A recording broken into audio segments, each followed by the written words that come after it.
This show is sponsored by PSE Archery, Millennium Tree Stands, Hunter Safety System, Third Arm, Extreme Archery Products, Axe Broadheads, The Chase Deer Scent, Plot Watcher, and Antler Insanity. Welcome Reality Hunt Club. This webisode is pretty much our last one. We just got through. It's the last weekend of Georgia, and let me tell you about our year and show you some videos. So stay tuned.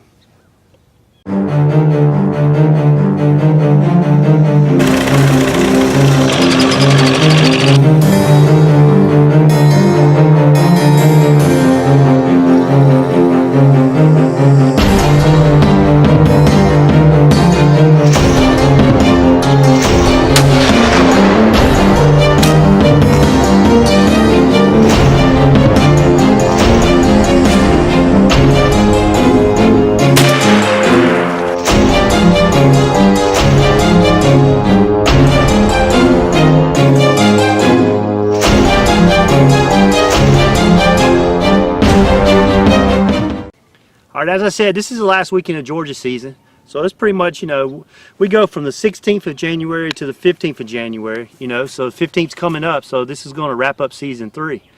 Now, we were up here this weekend. We had a couple people try to shoot some does, a kid and a guy, and so they actually missed. Now, the hunting has been pretty good this year. We've killed 11 does and 4 bucks, and we're down our bucks. Last year we killed 7 bucks. This year we killed 4. Which is okay. We had one guy that missed one, and we had another guy that shot one in the leg, and we lost him. And you saw the one I shot with my bow.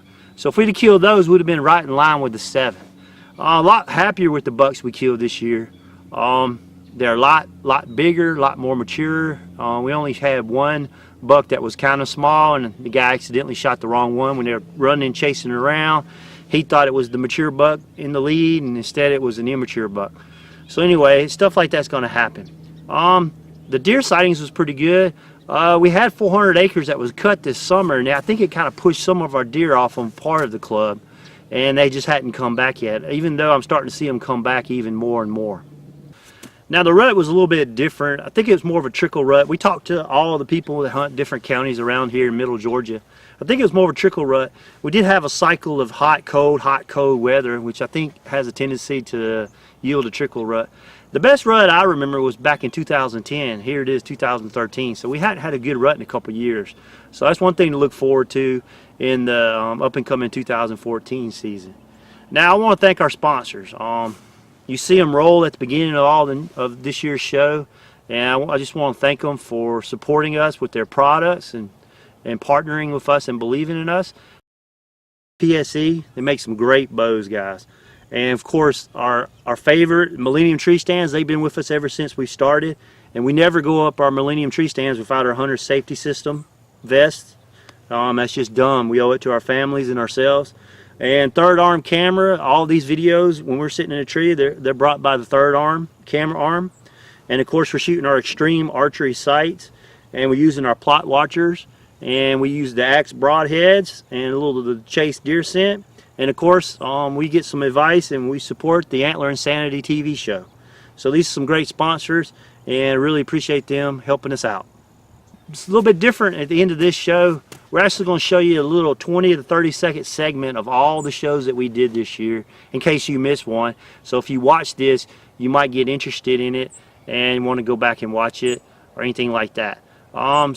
Stay tuned. Season 4 starting in a couple days. We're going to take a little hiatus. I'm out here before I head back home, putting some trail cameras up and putting some more corn out, getting ready for that very first episode, which is always the the end of the year trail camera survey. We're at the end of the year, and now we got to get those trail cameras out there and try to see which bucks are still out there. So stay tuned for season 4. But first, let's look back at season 3, and thank you guys for watching Reality Hunt Club, and go to our hunt365.tv and watch our other shows. We just appreciate your support. So thanks for watching.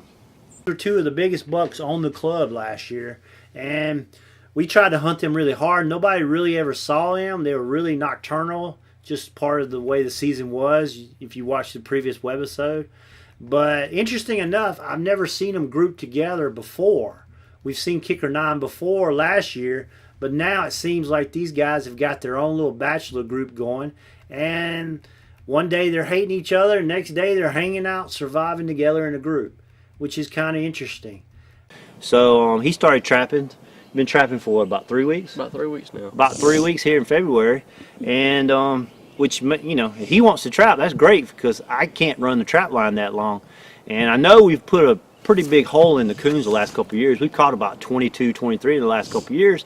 So on the cameras, I wasn't seeing him at 1 or 2, and I was like telling him I didn't think he was going to catch that many, but any ones he can catch, that, you know, that saves him from tearing up my feeder, which really makes me mad, and also saves a couple turkey nests, which, you know, we love hunting our turkeys.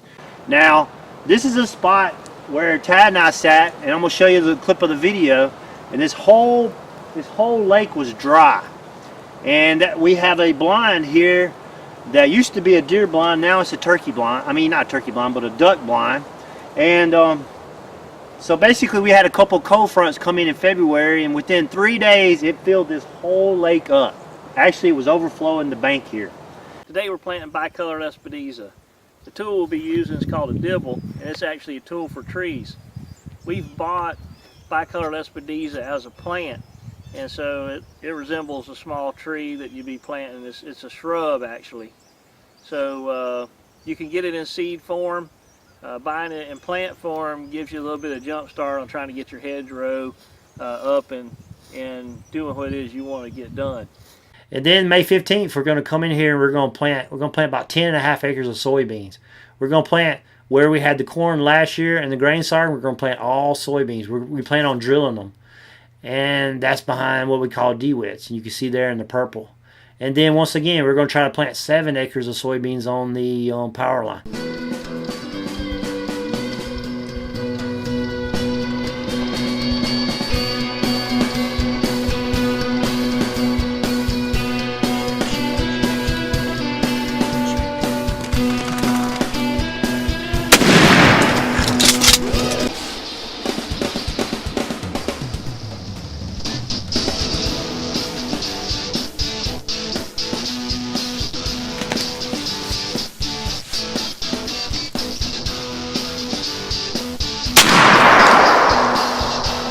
So we've got, I'm probably going to put about 5 of these up today to start off with, and then we'll start looking around and trying to see where other locations, where we've seen bucks, where we've seen tracks and stuff like that.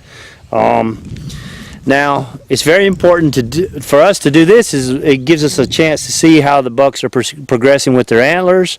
Also gives us a start on the hit list to decide what the ages are.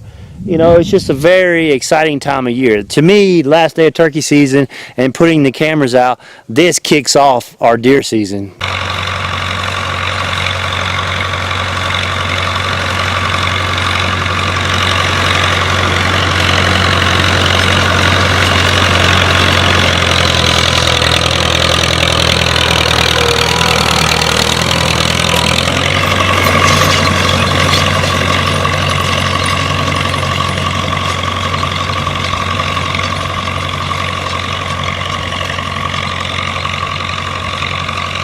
One nice buck, and I'll go ahead and start off with him. And I think he's a 3. He could be a 4. You know, the velvet always makes him look so thick. And there used to be a supplement feeder there, and this is actually June 5th. And here's pictures back in the May 22nd. Looks like of a couple nice 3-year-old bucks at the supplement feeder. We pulled the supplement feeder out, and we worked on it, and we put it back, and we filled it full of supplement feed, hoping that these bucks get back on it like they were before we pulled it out. Okay, we're up here today. We're putting out some supplement feed. We got some nice bucks coming this feeder right here. We took it down and did a little maintenance on it. Now we're putting it back up after turkey season. We're gonna put this supplement feed in. These bucks over here on a little bit different piece of property. They're hitting it a lot more. And so we got 3 of these today. My dad's up here and my cameraman's Tad. I don't know what this is gonna look like. It might look all drunk. All right, and we're up here working on our supplement feeders, and we're also working on our mineral stations. Now, we established 3 of these last year. we talked to Mike Wheeler. And you can watch this Webisode interview we talked with Mike about. And his theory, which makes a lot of sense now that I thought about it, is that he produces a mineral with his own mix that doesn't have any salt. A lot of these minerals you buy from stores and off the internet have a ton of salt. So we got out here yesterday and we were going to call ourselves smart, and we had a sprayer on the ATV, and we spent about a half hour just getting it out unstuck. We got over there on the other side of the power line, and we got it stuck, and me and Chuck put on some big boots, and I should have had Tad and them film it, but I didn't think about it because we were too worried about getting the four-wheeler. And it took us about 10-15 minutes to get that four-wheeler out of that mud hole. It just sunk down. So it is just extremely wet right now.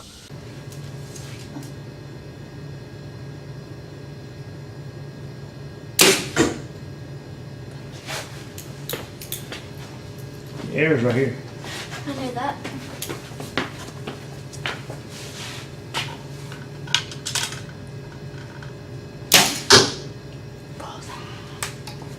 Are she shooting groups now? Here they are walking on another piece of property. You know, they're good-looking animals. I'm excited about trying to hunt them. Nice and wide 8 points. You know, this is June. I'm kind of curious to see. Hadn't been up there in a while. Kind of curious to see how high their tines are growing.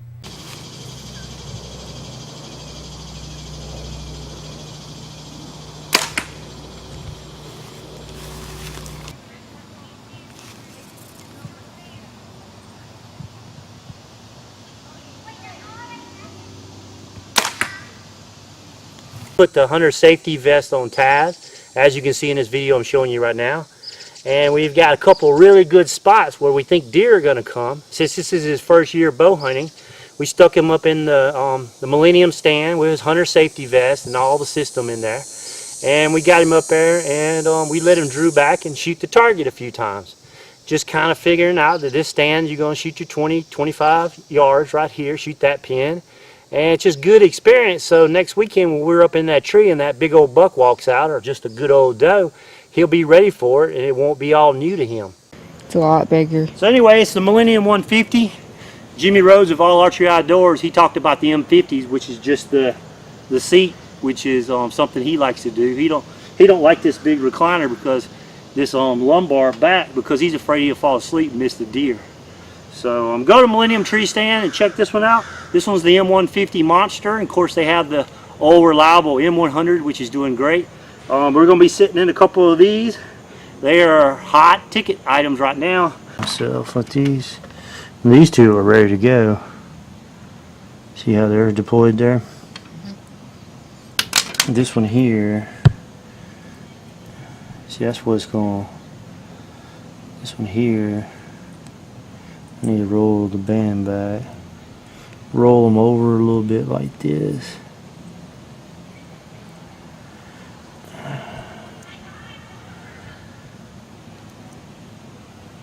I use this one, which is the single elbow, and they call this one the Outback.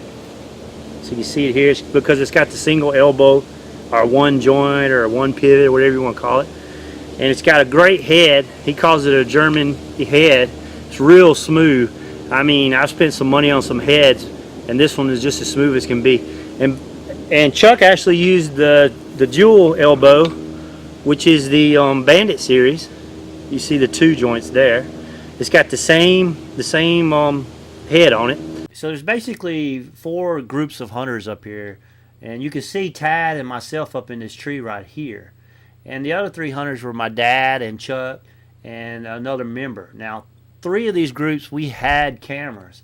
And as you can see, I'm showing you right now, my son and myself up in the tree.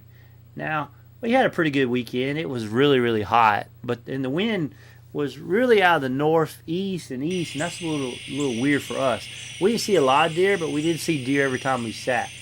So he's trying to evacuate the area. So he gets right here, and you can see I draw back and I shoot. And boy, I hit him high. I mean, below the backbone, above the top of the lungs, I just hit him high. And I'll talk to you about that in a minute. He ducked down a little bit, but it wasn't enough. The shot was just not a good shot. And You can see that axe drove in, it probably hit the bottom of the vertebrae or something like that, and it just stopped.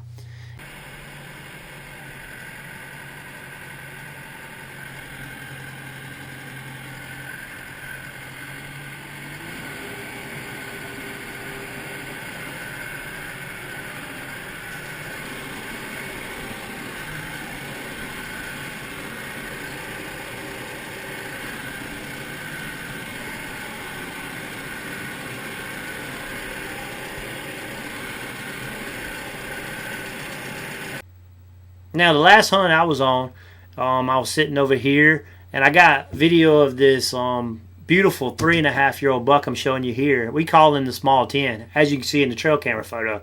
And as in early October, they're moving right at dark, and you can see how grainy it is. And that's about 200 yards away, so I'm zoomed in. But anyway, a good-looking buck. And I've got a GoPro in the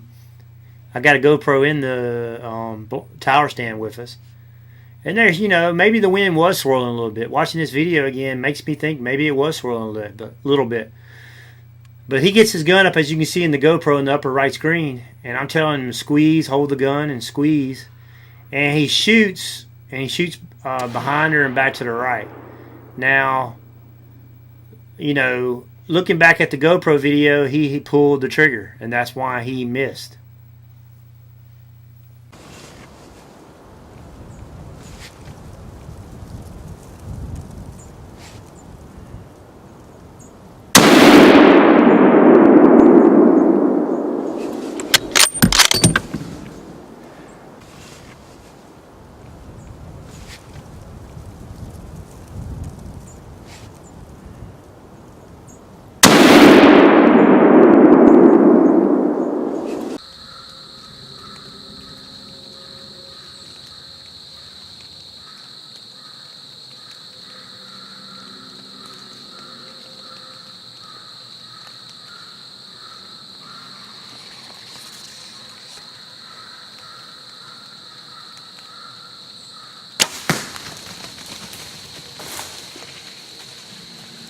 But because we knew he was a mature buck, we'd had pictures of him for the last 2 years with those 3 legs. And actually, the next door neighbor shot him. And believe it or not, Frog did the teeth, and he came out to be 7.5 years old. So, unbelievable age for a deer. I mean, that's probably the most mature buck we've ever killed on the club. If you like this show, watch our other shows at hunt365.tv. You can also subscribe to our YouTube channel by clicking the button on the screen, or connect with us and receive notices of all our new episodes by liking our Facebook page.